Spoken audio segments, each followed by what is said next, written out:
This image, this image right here sums up everything wrong with The Lion King 2019. I'm going to explain that metaphor later, but this image is literally every single thing about this movie wrapped up into one perfect package. And I am so glad that Disney gave me a metaphor for this entire movie in the first 5 minutes. Anyway, yeah, this is about Lion King 2019. Is it a rambling?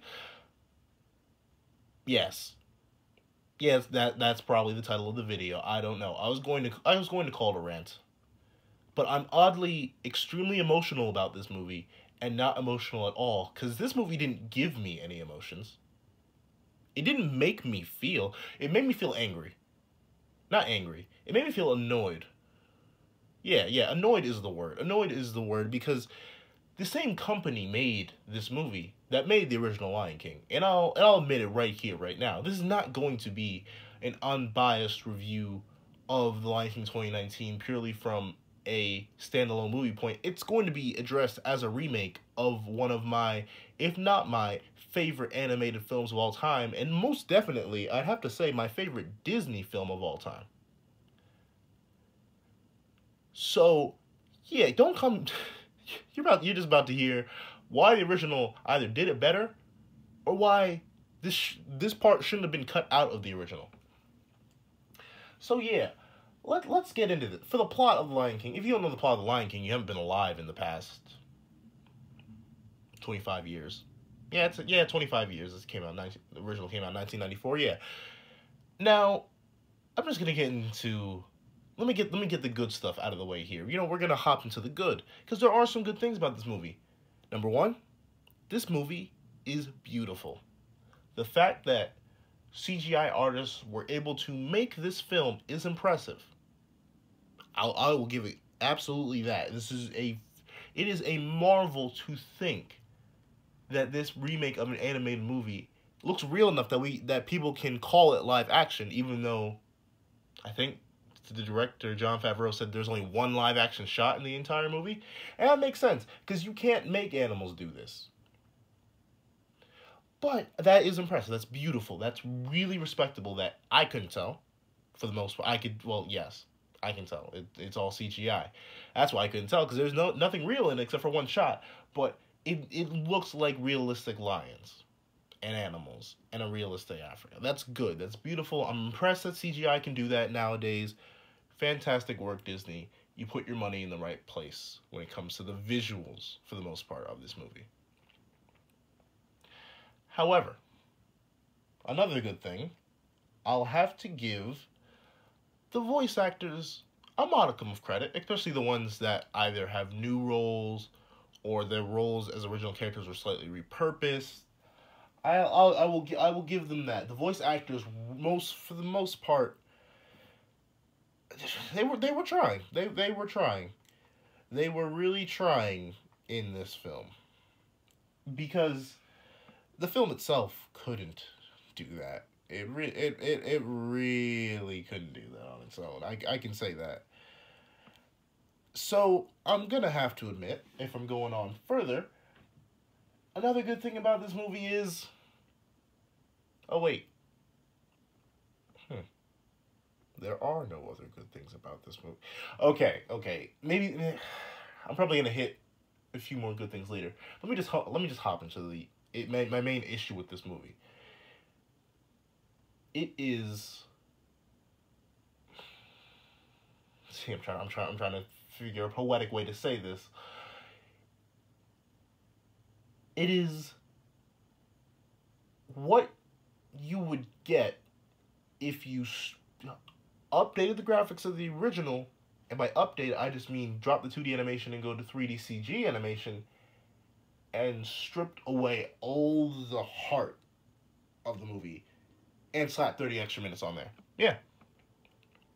Because somehow this movie, despite being 30 minutes longer, managed to make me feel less than the 130-minute 2D animated movie. It's weird. It's really weird because you think Disney's already done this. They should know how to hit all the emotional beats. But I reference you back to this image. This image right here just displays the mindset of this movie.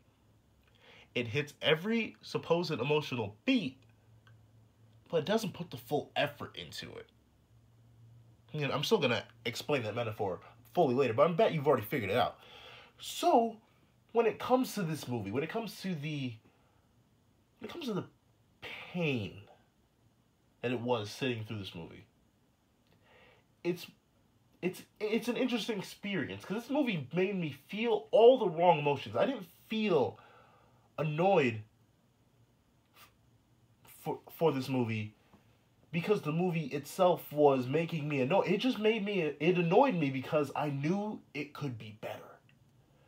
Because there is better. Like, that's the thing with, at least with original content. What one can always say is, well, of course, it could be done better. Everything could be done better. This is just the first take of an original something. But the Lion King and all these Disney remakes, for a fact, I'm pretty sure Lion King and Cinderella and Beauty and the Beast are the only ones I've seen out of the live-action remakes, which they've just been coming out left and right. Oh, and Maleficent. They've just been flying like hotcakes, and I was so happy because I thought, oh, they're gonna run out of them.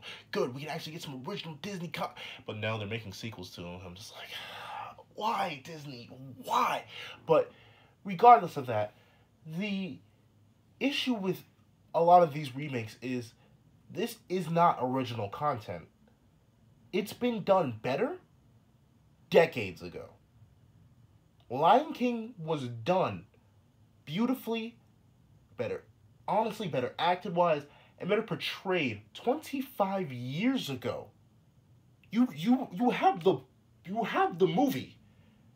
Like, that's why I'm not exactly mad at this film. I still went and saw this film, of course, for a cheaper price, because I wasn't about to pay full price for this film, but I still saw this film because there isn't a point in boycotting it. There isn't a point to do any of that stuff. I wanted to see this film to see what it could do, because I heard a lot of things about this film. I heard a lot of negative things. I hope they were wrong. I really did. I really hope they were wrong, but of course they weren't. This movie was despite appearing extremely lifelike, a lifeless adaptation of a beautiful Disney classic. That it was. But what gets me the most about it is, and what gets me about all these Disney remakes is, you have the original right there in the Disney vault. Just, if it's truly necessary, just take the audio files from the original and slap it on the updated graphics. That's fine. Just remaster the original movies if that's what you're trying to do. Don't say it's a remake and then have the remake, which is usually supposed to be better. Like, you have remakes of things. Like, you have Fire Red and Leaf Green for the original Red and Blue. Those games are better visually, content, player-wise. Those things are better than the original because they're remakes to elevate the original content. The Disney remakes typically tend to lower the original content. Can I say that for all of them? No, because I'll admit I haven't seen all of them. But from what I've heard from my friends and from people online and just from critics is that they're worse. And there's no excuse because the original's there. Honestly, when Lion King 2019 first got announced, I was just like, really? Like, they're remaking Lion King in live action? Well, obviously it can't be live in CGI, and it's realistic. But why? Because here's the main thing. The thing about real world stuff is it's kind of boring. Like, you can have there's beautiful imagery all throughout the planet. Yes, there is. But when you take dull plains of Africa, they're just going to be dull plains of Africa. There's not going to be the rich, colorful environments that capture your eye and make you pay attention. Lions don't look that different in the real world. They don't look that much different from one another. They kind of look the same throughout. And you can see that problem with this movie. Like I was barely able to tell the difference between Simba and Nala when they were cubs because I was at the very front of the theater and I could get a direct lock-in on their eyes. I had to pay attention visibly because if they were just standing there, you can't tell the difference between them. Unlike in the original, where Simba has a nice golden pelt which stands out vibrantly against the normal backgrounds, and Nala has a paler cream coat.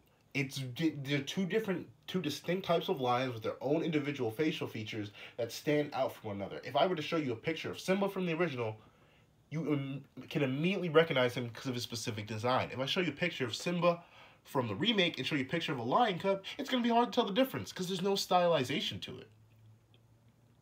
There's nothing instantly memorable about a design. Same thing for really all the lions. The only lion that actually looks sort of unique is Scar, and even then I sometimes got him confused. Just because looking at him is like, is that Scar? Yeah, okay, that is. He was the most recognizable off-site just because they went to the little bit of making him slightly different from the other male lions. And there are only 2 other male lions in this picture. That's what gets me. And, like, I'll give you credit. I'll give whatever original Lion King haters, if they exist, credit. Did some of the female lions in the background look the same? Yes. Because they didn't have speaking roles. They weren't supposed to look, it's weird to say, they weren't supposed to look unique and stand out. It's kind of like how you can tell in animation darker colors and darker shading in the background aren't going to move, but you can tell an object in the foreground is going to move because of its brighter nature. You can tell when something's about to happen to it just because of how how animation is stylized like that. So when you try to take that and apply realism to it, the individuality of things are going to start to go away. Another horrible example of this is the hyenas. In the live action, I had no idea what hyena was what. I couldn't even tell Shenzi apart from the others. That's bad. That's really bad. Because even in the original Lion King, the hyenas had a similar color palette and everything. Like, at least the lions, Scar was brown, Mufasa had the golden coat, but he had the bigger, fluffier mane, and that he was a different coloration. Simba was a cub, and there was never adult Simba and adult Mufasa both in the same scene where they looked the same. And even the hyenas, who had similar designs, you can still tell them apart just by looking at them. You can tell which one's Shed, you can tell which one's Shed. You can tell which one is Shenzi, which one's Ed, and which one's Bonsai just by looking at them. Because they had that unique look to them. That's the point of animation, so you can tell what things are at a glance. That's what visual media, that's what show don't tell is. I shouldn't have to figure out who a character is in film by hearing them speak. I should know off-site. That's what visual storytelling is. And that's what The Lion King 2019 fails at. It fails at visual storytelling. Because to know what's going on, I need to hear the character speak. I would get Simba and Nala confused way more often. I would get everything. I would have no idea who Shenzi was in her introduction scene. I could assume, because I've seen the original, that, oh, maybe that's her. But here's a big thing. I could mute the original Lion King, and you could still tell what's going on throughout that entire movie. Because that's the beauty of visual storytelling. I could mute the whole thing, and you could still get the point of practically every scene. You could understand every character by the way they move. You could individualize aspects of the movie just by watching it. The dialogue and the acting behind that amplifies it. However, once you get to The Lion King 2019, that's where it falls apart. Because if I were to mute this movie, you couldn't really get the story after the first 5-ish minutes. Like, there's some, I'll give The Lion King 2018 some credit. There's some instances of visual storytelling. Like, Scar is typically portrayed in darker areas where he's supposed to look sinister behind characters in the background. That works. But every other aspect of this movie, it's practically impossible to tell.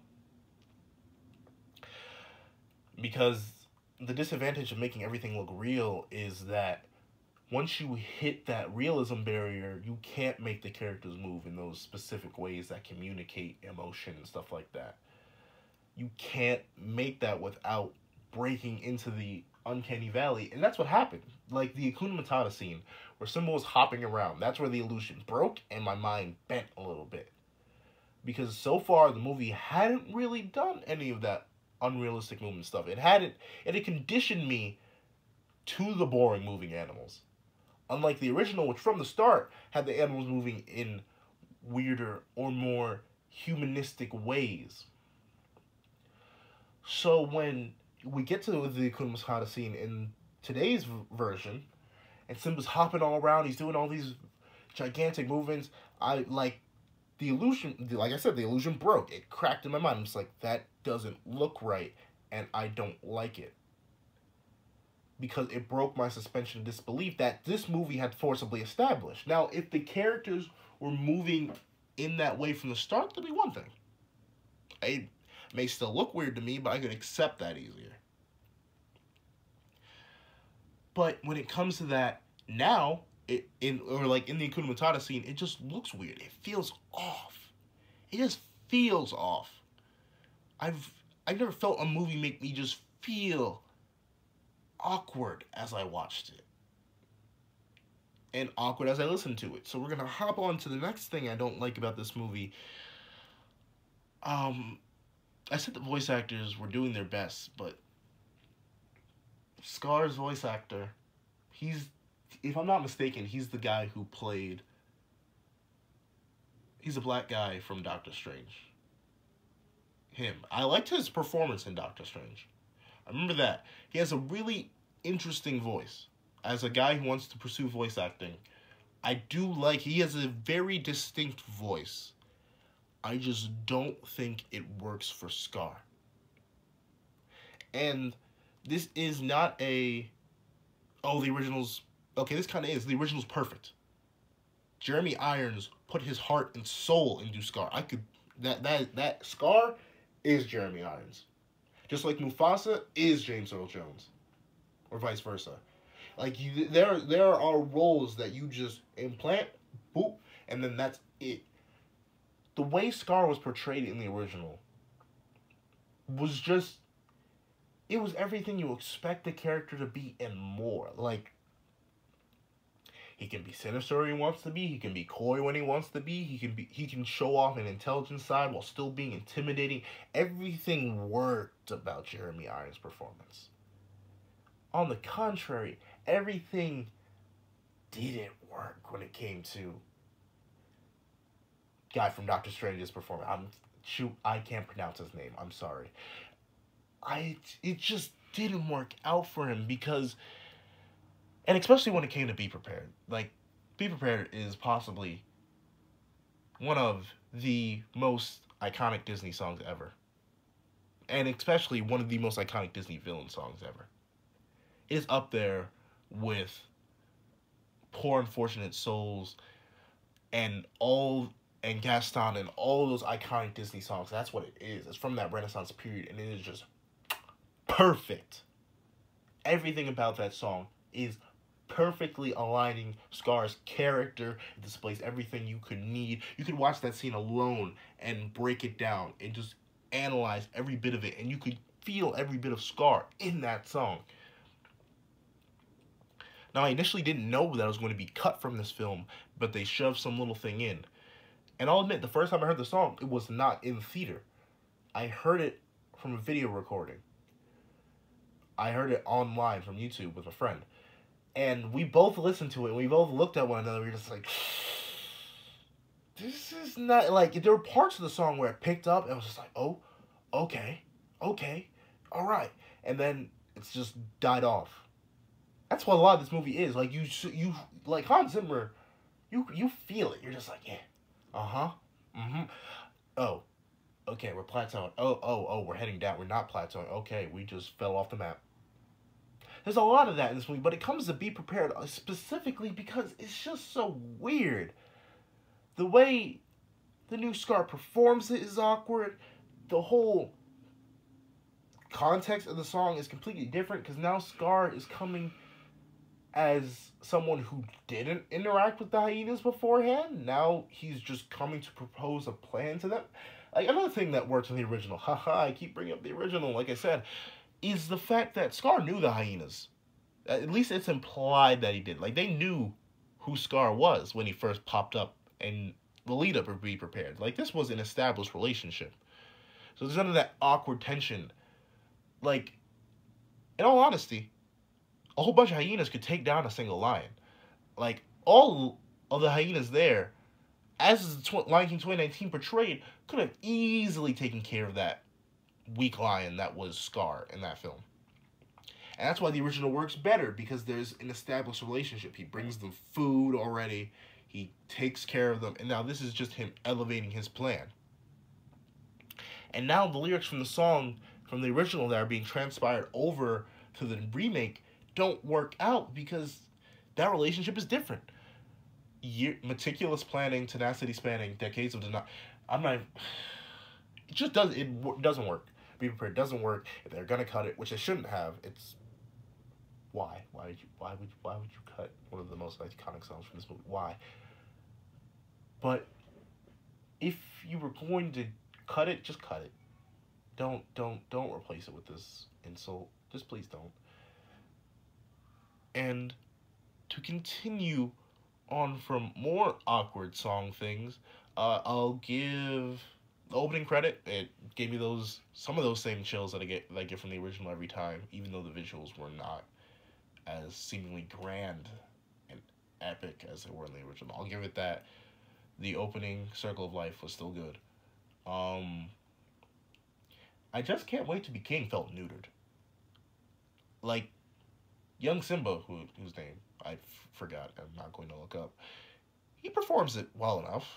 Like, the singing's fine, but the scale of it just seems down. And this is obviously because the original was a stylized animated piece, and they were not afraid to go on and exaggerate and change the environment and manipulate things so that it would look as epic and dreamlike and fantasized as it would be in a young Simba's mind as he's doing all this.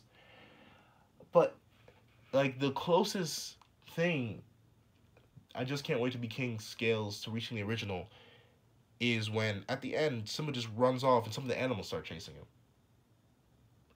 Like, there's none of that. This film lacks that energy that the original had. Like, you can feel the passion behind every frame in the original. While this one just seems to be treading along through it. I Just Can't Wait to Be King is one of my favorite sequences from Lion King, just because you can see the imagination and the joy that this 2D animated Simba's having as he's going through this fantasy of what he's going to be like when he gets older. And you can feel that. You can identify with Simba on that. You can rationalize his childlike idealism. But in the remake, it just seems weak and soft, and it looks weird when Little Lion kept singing. Again, I already went over. Be prepared. Hakuna Matata, Seth Rogen can't sing. He just can't. Maybe it was an intentional choice. I don't know if Seth Rogen actually can sing. I don't know much about Seth Rogen, but I just know no. This song came close to making me hook and jive with it when he stopped singing. Who played his... Who was Tamoon? Hold on one sec. I need to figure out who Tamoon was. I know his name. I think I know his name. Billy Eichner? Billy Eichner. Okay.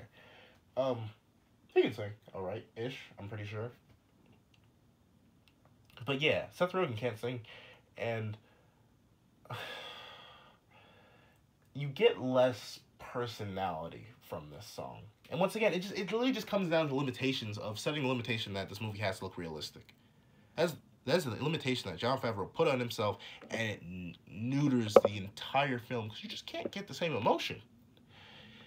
Like many other reviewers before me have pointed out, like when you see the original, you can tell by the way Tamoon moves. You can see his swagger in his step, the way he believes in himself. You can see Pumbaa's playful nature. You can see Simba grow up in this loose, carefree lion, and you can get that. It looks cool. You have the motions of going through the forest, and once again, the remake just isn't as grand as the original, despite forcing more animals into it.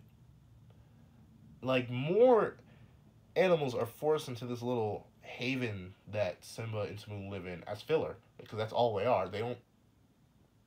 I mean, they kind of work in the sense that, okay, I'll get to them, but yeah, Hakuna Matata also weak. No, bad. Not bad. Okay, okay. It's like you get a C plus. You passed. Just don't let Seth Rogen sing. Sorry. Um, can you feel the love today? Because it was not tonight. I find that hilarious. I thought they were joking. Someone told me before this movie, oh yeah, Can You Feel the Love Tonight is not at night. I'm just like, well, it wasn't fully at night in the original too. It was kind of sunset. No. It is like broad daylight when they're singing this. I'm just like, no, man. You're kidding me. You're kidding. There's no way they would actually do. Oh, they did it. Oh, it's Can You Feel the Love Today? All right.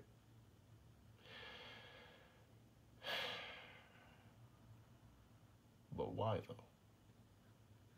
But oh, I know why. Because you made it realistic, and you can't see things in the dark, can you, Jon Favreau? Anyway, it was sang well enough. I don't know I think I take the least issue with that song because it honestly isn't one of my favorites from the original either. So it doesn't really bother me that they neutered the imagery. Of course, they neutered the imagery, and it's once again not as grand as the original. But yada yada yada. I'm literally just repeating myself at this point because just the original's better. Just go watch the original. And then that's all the songs. I'm pretty sure. And now I'm just gonna move on to the filler. Yeah, the filler in this movie's bad.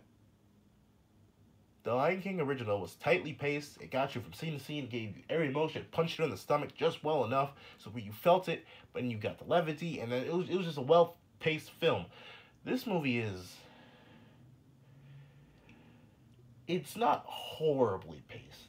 I started to feel its length when we got to Jungle Life with Timon and Pumbaa and Jungle Friends. I started to feel it then, but I didn't really feel this movie's pacing issue admittedly until post Mufasa death. That's where I really started feeling it. And because, like, is this a thing? Were there always? No, there weren't. There weren't extra animals where Timon and Pumbaa lived. It was kind of their own oasis. That's the whole point. And they bring Simba into that because just in case anything foreign came to that oasis, that perfection. And it's like, oh yeah, we'll use this big old lion to protect us, which made sense. So when you add all those extra characters to it, like the only thing that kind of does is be like, oh, Simba doesn't actually belong here. He needs to be king of Pride Rock. But the original conveyed that message just fine. If anything, it conveyed it better, which I'll get to. And I don't know, I just felt like all the extra animal friends, that was no fun. It wasn't worth it. And I think they made me laugh once. I think I laughed for the wrong reason. I don't even remember. It was one laugh in that time period, and I'm pretty sure it was from a joke my friend told me. Not even the movie. But jumping to the big thing that I don't like. They cut out the stick. Yeah. This stick. The Rafiki stick. And I'll admit, I didn't really notice it. I didn't really feel it. I wasn't really feeling it until they had the nerve to make this stick like Mjolnir, as many have put it. He legit reached into a cubby. Hold on. I know I'll get back to that. Let me just finish up this pacing issue because it's not just there. There's a stupid scene where Simba's hair gets stuck in a dung ball. That's really it. It got blown through some wind, went through the whole circle of life, yada yada yada, got eaten by a giraffe, pooped out, rolled to a dung ball, up to some leafcutter ants, and that's how it got to Rafiki. It's stupid. It's a waste of time. It's where the pacing was just like, really? You're wasting your time with this? And then you proceed to cut out one of the best. That felt awkward. And then they wasted all that time with that scene only to have Rafiki immediately deem that this is Simba being alive. And the issue with this is realistic lions once again. And all the lions' manes look the same. All the lions' fur looks the same. How do you know this is, at least in the original, the red hair is distinct. Like, you can, through visual storytelling, you can assume not many lions have red hair. Scar doesn't have red hair, and he's supposedly Mufasa's brother. So you can tell, okay, this is a big enough revelation. And to go further, just to justify even more for any skeptical viewers, Rafiki goes in, he does his magical stuff, he throws it in a turtleback shell, which I assume he scooped out on his own, he stirs it up, he takes a bite out of a fruit, and he's just like, then it hits him, he's just like, Simba! Simba is alive! And then you get that. That makes sense. But Rafiki, 2 seconds after he sees this dung hair, is just like, Simba? And then he's just like, Simba's alive. Okay, let's go. And the correlation is awkward. It's just like, you wasted all the time with the dung scene, and then you skip through this. That's a big pacing issue. Then you go to Nala trying to escape, and then there's this whole long bit with Zazu. Oh, and like the one funny joke Zazu has with his cousin thinking it was a woodpecker, that gets overplayed again as he gets chased down by hyenas, only for Nala to escape. And no, it is kind of interesting to see Nala escape. I didn't really care to see it. I didn't need to see it, but whatever. But yeah, that's really my pacing issue with this movie. Let me just move on. Let me move on to one of my another one of my favorite scenes from the original. No, it's not my favorite scene. But Rafiki going to Simba and talking to him about the past. He hits Simba on the head with a stick. Ow, that hurt. Yeah, but it's in the past now. Yeah, I don't care if it's in the past, it still hurt. Yes, but you can either run from it or learn. That scene perfectly encapsulates Simba's journey and what he has to learn throughout that. The past will hurt a lot, but you're going to have to learn from it. You can't sit there and dwell on it. You have to move on. And what does the remake do? It cuts the scene out. Why?